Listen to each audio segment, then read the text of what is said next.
What's up, One on Hip Hop? It's me, Jamel Lamar. Welcome, welcome. Now today I'm sitting with Mr. Darnell White, the owner, founder, and am I saying that right? Yeah, co-owner. Co-founder of one of fashion's, and can I say this, hip hop fashion? Can I say that? Is that hip hop fashion? One of upcoming brands called Heron Couture. Darnell, thank you for coming by, man. Appreciate you. Now, I'm from BK, Best Side Do or Die, and for us, when it comes to hip hop, you always gotta be fresh.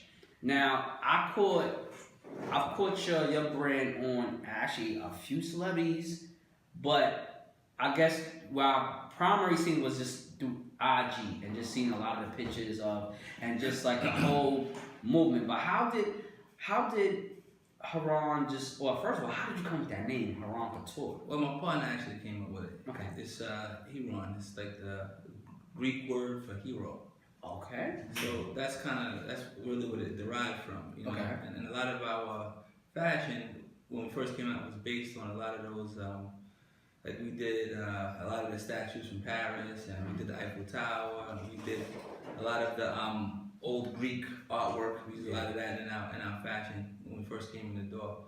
So that's what it was from, just hero. And that's one thing I noticed. Like it's as hip hop as it is, and I mean it's really like crazy, but it's so much. It's just like so artistic. It's just like almost to a certain extent you can say it's blindly beautiful.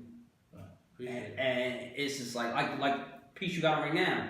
Like when you first look at it, you see loser, but then it's like you blink lover. It's like and that's what hip hop is known, taking one thing that maybe looked at in another negative fashion, and then it's just flipped to something beautiful or strong or maybe even positive. Right. So it's like and that's what I see with a lot of the designs you guys do. I would have to say, what was like when you first started? What was some of the things that I guess you aspired, or even some things that you was like, yeah, we got to do this, but you was like, how? Like what was the struggle like? For me, when I first started this particular brand, it really wasn't the how, because I have a lot of experience in fashion already, like dealing with clothing stores, back as early as like 2006. So it wasn't really the how, but I just wanted to make sure I brought out something that was crisp, clean, that really represented kind of the idea, what we wanted to wear every day. Yeah. A lot of people make all these great sneakers and they run to the stores and get these sneakers, but all these major brands are making shirts that I don't even know how they expect to kind of go with it. So we wanted to kind of make something that wasn't as expensive as let's just say Alexander McQueen or Gucci, but still looked great and still actually went with the sneakers that they're making that everybody loves. So something that's comfortable, but it's just like, wow. Right. Like I've never seen that before. Right. The stuff that they don't do, we push the button.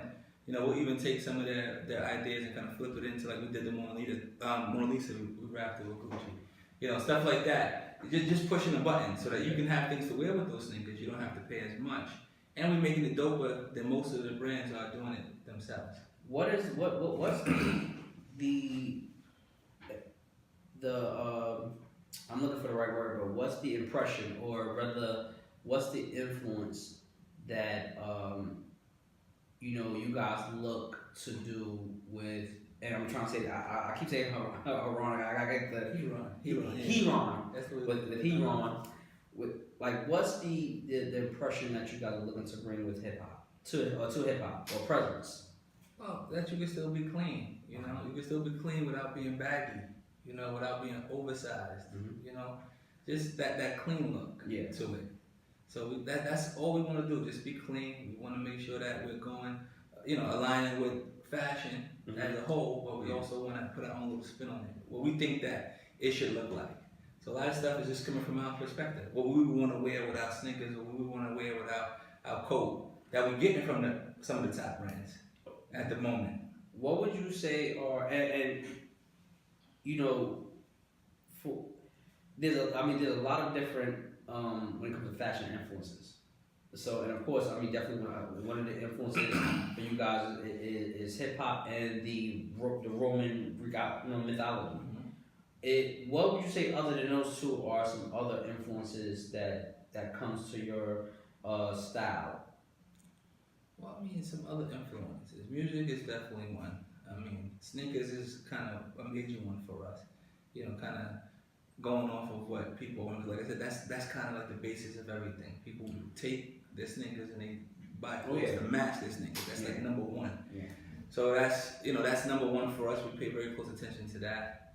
And just like I said, personal preference, what we want to see. Like growing up in the '80s, I didn't live the era of Dapper Dan. I wasn't able to dress in that era. But to look back and to see some of those things happen, it was comfortable. I mean, I wasn't into all of the stuff. They had there was a crop tops in the '70s and stuff. I wasn't into all that. But there are things in hip hop that kind of like we go back to and reference to in our fashion. So just overall, All right. So with like you just said that with like one of the influences you guys is footwear, sneakers, maybe shoes. I mean, because we do both men and women. So have you guys ever done any or thought of any partnerships with any sneaker brands? I do. When I'm doing on IG, I do see the outfits with the sneakers, and I'm like, oh damn, that's that. I need to go get those sneakers and that. Like it's just like a 1-2 connection. So have you guys ever thought of it, or is this something that's just like, all right, well, no, we just gonna.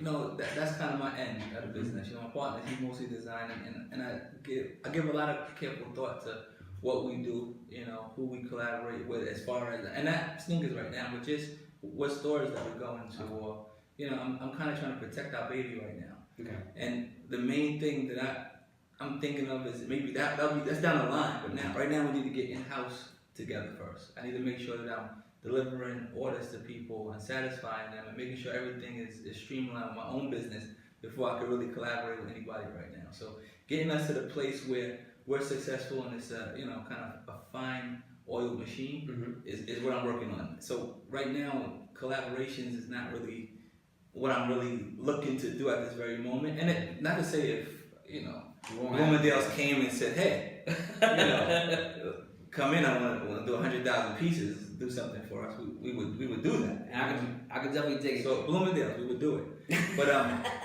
other than that, though, we're just trying to make sure that we have everything together. Because I noticed that a lot of people don't have their business down packed, and then they jump into something that doesn't work well, or their brand is just a momentarily, hot items or a hot thing, and then they fade away.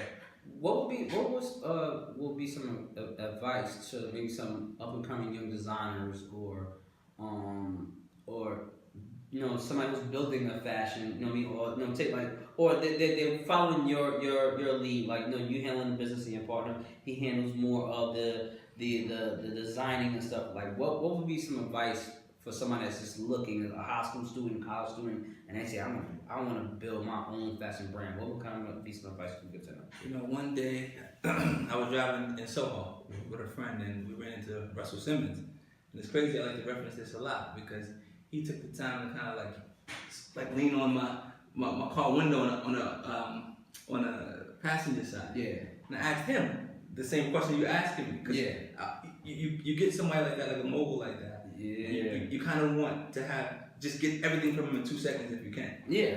And what he said to me is, when you start doing something, don't stop. Like, stay at it. A lot of people start things, or have the idea to do things, but they don't really approach that. You know what I'm saying? And it doesn't have to be it for you. Like, as far as, I'm dropping out of college, or I'm not doing this anymore. I'm just gonna focus on this and put all my eggs in one basket. I'm not saying necessarily do that, but I am saying that at every junction in your life, keep that at the forefront of it, because it's really what you truly love and want to do. So that's the first thing. Second thing is, stop letting small things hold you back. People spend 10 years just trying to come up with a name. You know what I mean? And it's intimidating. Yeah. You know what I mean? It's intimidating to find somebody to build a website. Like, you know what I mean? It sounds so basic for some, but it's really intimidating to just approach business like that. It's intimidating to go to the city and find fabrics, and some people don't even want.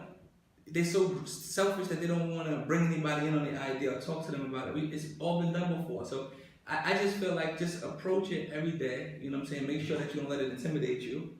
You know, make sure that you don't let little things hold you back from it. You know, like just like I said, simple things. Like you're deciding a name for 5 years. Like, oh, this doesn't sound good. What the hell is a Gucci?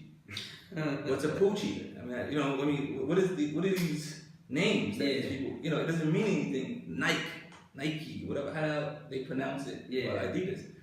These names are not names that are catchy. They made it catchy to us. You know what I mean? Coca-Cola and Sprite, they made it catchy. So don't spend time on those things. You know, on hip hop, you gotta build. right. Just go ahead and do it. Yeah. You know, take your money, invest it. You know, and work slowly and tap into your resources that's around you.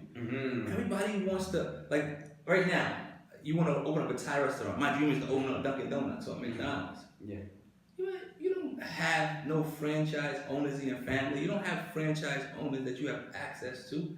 You do have the web, and you should always do your research. But if you got a cousin who has a tape player, and you got a homeboy, not a tape player, but maybe like some studio equipment. Yeah. You got a homeboy who raps. Well, shit, a job in between that is a manager. A job in between that is, you know, you can cut the deal between the two. You know what I mean? There's things to start business from it. Then when you get that money, you take that and you can be creative.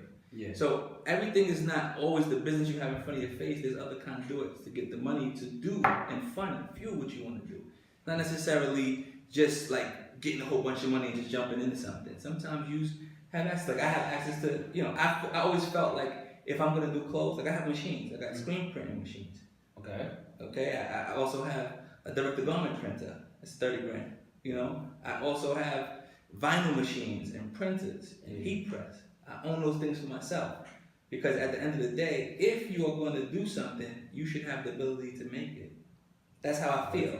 So, like I said, it's just sticking to what it is that you want to do. It's the best advice I can give, and definitely tapping into the resources that you have around you. You know what I mean? You got a homeboy, you want to start a magazine, grab your guy with the camera equipment, and then, you know, you guys make a marriage. Exactly. That's how exactly. So, now, with fashion, you know, there's a stereotype. Me personally, I kind of can't stand the stereotype, but it's like, you know, fashion is owned and ran by, you know, and I'm trying to be very politically correct in saying this because, you know what I mean, but it's still something I hear often. But it's like, you know, oh well, you know, the women or homosexuals, and me it's like that's not true. You know, it's not. I mean, that's my personal opinion. Right. But for you being in this industry, do you ever see that there like the industry is owned by one type of people or culture? Well, listen, there's gatekeepers in every industry. You know what I'm saying? In fashion, you have some top brands that's always there. They're always on Bloomingdale's floor, so they control that, you know. But there's several lanes, so we're making our own. That's part of this conversation that we're having right now. It's just us making our own lane. We talking to someone who looks like me, who's from where I'm from. You get what I'm trying to say? And we're talking. You're helping me out as putting us out there, and I may be helping you out with your magazine. I hope. Yeah, I mean, you know, or your website. I hope. But you helping everybody get fresh. All right. So, but it's important that these lanes are created and these conversations are had, so that we can make sure that there are other conduits for our people to get in. You know, so that's it. That we're actually laying this is the track work right now that we're laying right now as we speak to get there. You know, but I do say that there are gatekeepers and there are brands. There's popular brands that's out there. There are these production companies and these people who manufacture goods, and they do it for a lot of different brands. So I could say that a lot of people control. Are they necessarily white, green, orange, homosexual? I mean, it really doesn't matter. Yeah. Because if you spend so much time worrying about who's getting the money, then how do you spend any time trying to get it yourself? So I don't really pay too much attention to that. This is a lucrative business for me. I can say that. I can say that I have earned up and not down on it. I'm not in a negative every month. I'm not operating at a negative. So I can't say that that's the truth. You know what I'm saying? And that they're holding anybody back because I'm in the green. You know. I can dig it. I can dig it.